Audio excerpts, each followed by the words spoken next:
पिछली क्लास में प्रश्नावली 5.2 का हमने सवाल नंबर 1 से 16 तक एक एक करके देख लिया था। ये सवाल नंबर 16 था, यहाँ तक हमने देख लिया था। इसके बाद ये एक सवाल बहुत ही इम्पोर्टेंट आया, सवाल नंबर 17, जिसमें हमको अंतिम पद से 20वां पद याद करना। जैसे ये एक एपी दिया गया है, इसमें अंतिम पद से 20वां पद याद करना है। तो चलिए इस तरह के सवाल हम कैसे हल करेंगे, और ये इंपॉर्टेंट है, एग्जाम में आने के इसके ज़्यादा चांस रहते हैं। इस तरह के ज़्यादा चांस रहते हैं सवाल आए जो इसमें थोड़ा सा दिमाग लगाना होता है। तो देखिए इसमें क्या करना है, हमको अंतिम से 20वां पद निकालना है, इधर से नहीं, हमको अंतिम से निकालना है। तो चलिए इसको देखते हैं क्या करेंगे हम यहाँ पे। पहले हम लिखेंगे हल। हमें यहाँ देखेंगे पहले एपी दिया गया है, एपी हम लिख लेंगे 3, 8, 13 और 253। हमको इधर से 20वां पद नहीं बल्कि इधर से 20वां पद निकालना है। तो यहाँ पहले डी निकाल लेंगे, डी बराबर सारवंतर हम निकालेंगे। तो हमारा सारवंतर क्या होगा, 8 माइनस 3, तो ये आ जाएगा 5। ऐसे में डी हमारा 5 आ गया। लेकिन हमको क्या करेंगे, यहाँ प्रश्न हमें कुछ और ही कह रहा है कि हमको अंतिम से 20वां पद निकालना है। प्रश्नानुसार प्रथम पद क्या हो जाएगा, लिखेंगे अंतिम से प्रथम पद, यानी ए बराबर हो जाएगा 253। यही हमें समझना है। इधर से प्रथम पद ये हो जाएगा, और डी हमारा सारवंतर क्या हो जाएगा, इसका चिन्ह बदल जाएगा। जैसे इधर से प्लस में था तो उधर से माइनस में हो जाएगा।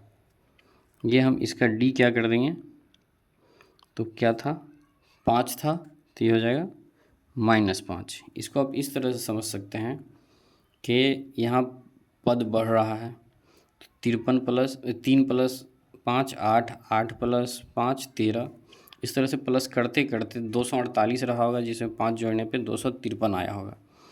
तो इसमें पिछला पद क्या होगा, पहला पद ये है, तो दूसरा पद क्या होगा, -5 करने पे 248 आएगा, ना कि प्लस करने पे। इसलिए यहाँ जो है सारवंतर का चिन्ह बदल दिया जाएगा। जब भी हमको अंतिम से बोले तो सारवंतर हम निकालेंगे, लेकिन उसका चिन्ह बदल देंगे।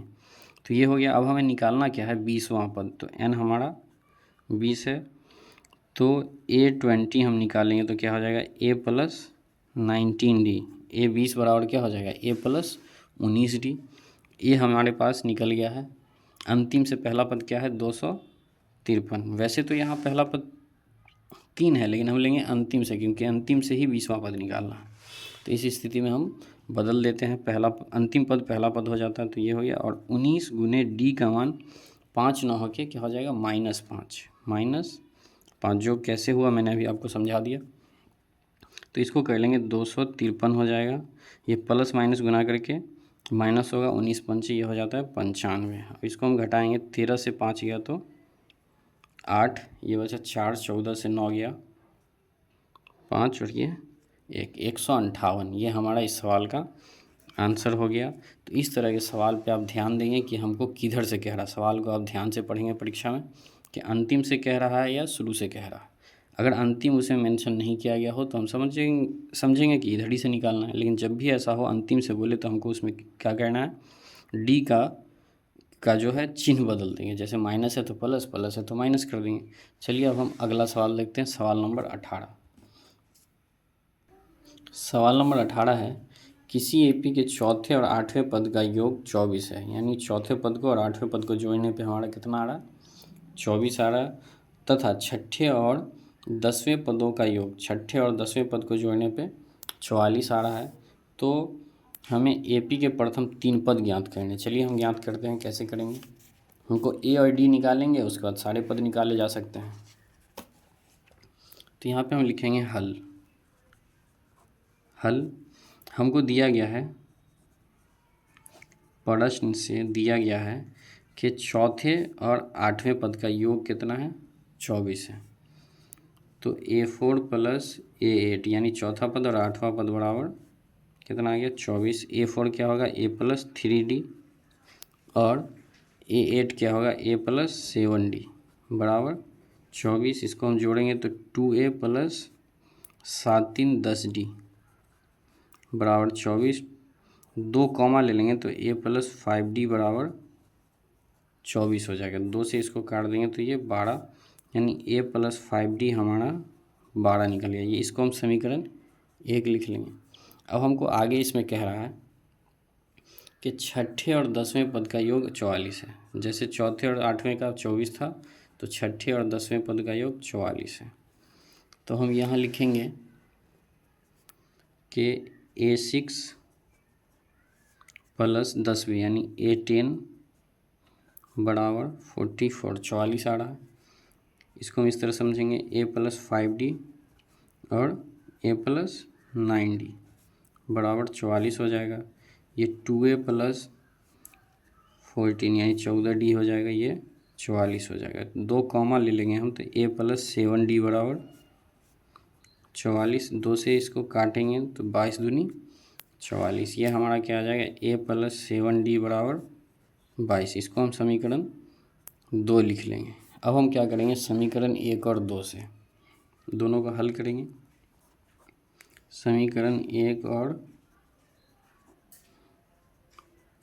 2 से समीकरण 1 हमारा है a प्लस 5d बराबर 12 और a प्लस 7d बराबर 22। दोनों को घटा देंगे तो चिन्ह बदलेंगे, a से a कट गया। अब ये 5 से 7 नहीं, 7 से 5 घटाएंगे तो 2 चिन्ह माइनस का आ जाएगा। 2d बराबर ये माइनस ये हो जाएगा। 22 से 12 गया तो 10, लेकिन माइनस में, तो ये हो जाएगा -10। माइनस से माइनस कैंसिल कर देंगे, 2 पंचे 10, यानी d बराबर हमारा 5 आ गया। हम इसका मान समीकरण 1 से समीकरण 1 में डालेंगे, d का मान समीकरण 1 से। तो a प्लस 5 गुने d का मान 5 है बराबर 12। 1 मिनट में देख लेता हूँ इसमें कहीं कोई मिस्टेक तो नहीं हो रही है। ये 12 आया, यहाँ आ गया 9 5 14, ठीक है। 7d इसे कैंसिल, -2d और ये -22, 5 सही है। चलिए आगे देखते हैं। ये है a बराबर क्या हो जाएगा, 12, ये 5 25। ये इधर प्लस में था 25 आता तो इधर माइनस में आ जाएगा। तो a बराबर क्या हो जाएगा, 25 से 12 गया तो -13। प्रथम पद हमको निकल गया। a बराबर -13 और d हमें 5 दिया गया है। तो AP हमारा क्या हो जाएगा, अगला पद जुड़ता जाएगा। चलिए देखते हैं आगे। हमारा a निकल गया था -13 और d निकला है 5। तो हम AP, अब A2 क्या हो जाएगा, तो a प्लस d, a कितना है -13 प्लस d कितना है 5, तो 13 से 5 गया तो 8, ये -8 आ जाएगा। और A3 कितना हो जाएगा, a प्लस 2d, a है -13 प्लस 2 गुने 5, ये आ जाएगा -13 प्लस 5 दूनी 10, ये आ जाएगा -3। 13 से 10 गया 3, माइनस में आ जाएगा। तो हमें निकालना ही था, इस सवाल में क्या निकालना था, हमें प्रथम 3 पद निकालने थे। प्रथम 3 पद याद कीजिए AP के। तो हम यहाँ लिख देंगे AP पहला पद -13, दूसरा पद -8 और तीसरा पद -3। यही सवाल का उत्तर हो गया। इस तरह से स्टेप बाय स्टेप आपको परीक्षा में प्रश्न को सॉल्व करना है। तो आज की क्लास में इतना ही रहने देते हैं। अगले 2 सवाल हम अगली वीडियो में देखेंगे अगले दिन। इस चैनल पे आप बने रहें, चैनल को सब्सक्राइब कर लें। स्टेप बाय स्टेप सारे सवाल सॉल्व कराए जाएंगे उस तरह से जैसा परीक्षा में आपको बनाना है और कॉपी पे ही बनाना है। तो आपको इस तरह से देखने, इस तरह से सीखना है, प्रैक्टिस करनी है और परीक्षा में इसी तरह से बनाना है ताकि आपको पूरा का पूरा नंबर मिल सके।